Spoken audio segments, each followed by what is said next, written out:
Америка – великая страна. Нам трудно даже приблизительно представить экономическую и финансовую мощь этой державы.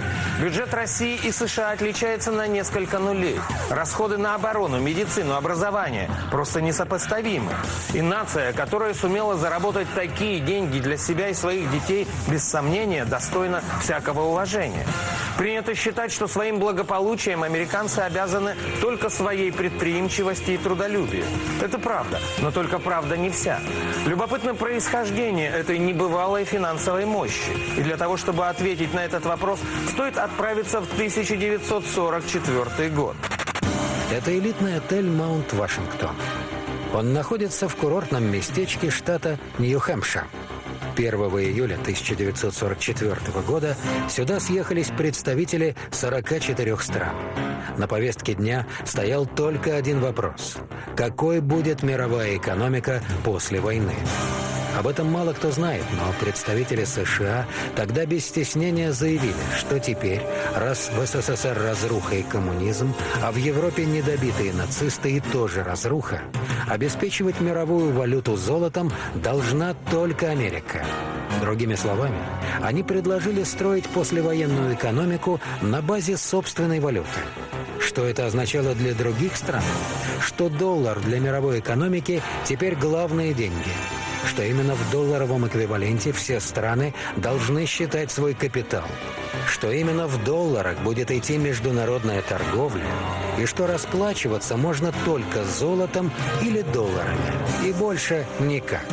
Условно скажем, у вас в кармане находится $1000, и вы хотите подтвердить, что ваши $1000 являются весовым капиталом, это бумага, разрисованные фантики, то в Америке хранятся гигантские запасы золота, и они всегда вам выдадут вместо этих $1000 пару слитков настоящего золота. Бреттон-Вудские соглашения привели к тому, что мерилом богатства всех государств становилось не нейтральное золото, как было во все времена, а всего лишь валюта одной из стран, а именно доллар США. Это привело к тому, что все деньги мира разом стали как бы второстепенными. Америка на протяжении большей части своей истории была страной третьего мира. В XIX веке и в большей части XX века, во время Великой депрессии до Второй мировой войны, Америка не была преуспевающей страной. Это была страна, где был огромный уровень безработицы. Страна с повсеместным использованием детской рабочей силы. Страна, где был тиф и туберкулез. Это была страна с тяжелыми условиями для жизни. И только подписание Бреттон-Вудских соглашений привело к тому, что выросло потребление, появились хорошо оплачиваемые работы. Надо ли после этого говорить, что экономика США начала пухнуть как на дрожжах? Ларчик открывался просто. Если денег американцам на что-нибудь не хватало, им не обязательно было тратить на это собственное золото. Они просто включали печатный станок и рисовали себе денег столько, сколько нужно. Об этом мало кто знает, но единственным, кто отказался подписать грабительские соглашения о переходе на доллар, был Сталин. Именно после этого СССР превратился в изгоя и империю зла. Против Советского Союза были введены драконовские пошлины и санкции, многие из которых действуют до сих пор. Сталин прекрасно понимал, какие перспективы Советскому Союзу грозит включение в мировую экономическую систему на мошеннических условиях, которые предлагают Соединенные Штаты. Фактически замена реального продукта золота, которое существовало в Советском Союзе и активно добывалось, на резаную бумагу. Плюс огромное влияние на политическую систему, которую приобретали США. Впрочем, в истории с превращением доллара во всесильную валюту есть один малоизвестный исторический факт.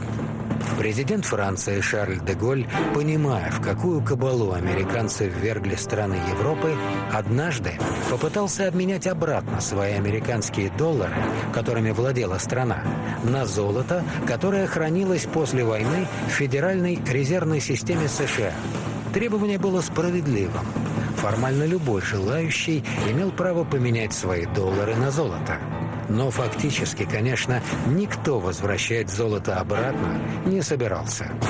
Американцы, как сказали бы сегодня, Шарля де Голля интеллигентно послали. И правда, менять золотые слитки на простые бумажки, которые американское казначейство может печатать хоть каждый день, глупо. Однако Шарль де Голль американской шутки не понял и по-генеральски уперся. Он заявил, что если американцы не заберут обратно свои доллары и не вернут обратно французское золото, Франция выйдет из НАТО и ликвидирует все американские базы на французской территории. Только тогда США начали нервничать. Несколько месяцев они совещались, торговались по долгам, а потом кое-что все-таки вернули. Они не ожидали, что де Голль сможет правильно оценить ситуацию и начать менять эти бумажки на реальное золото.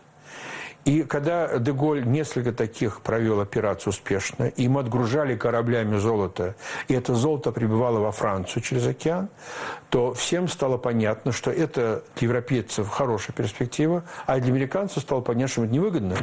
Кстати, спустя несколько лет то же самое решили проделать и немцы.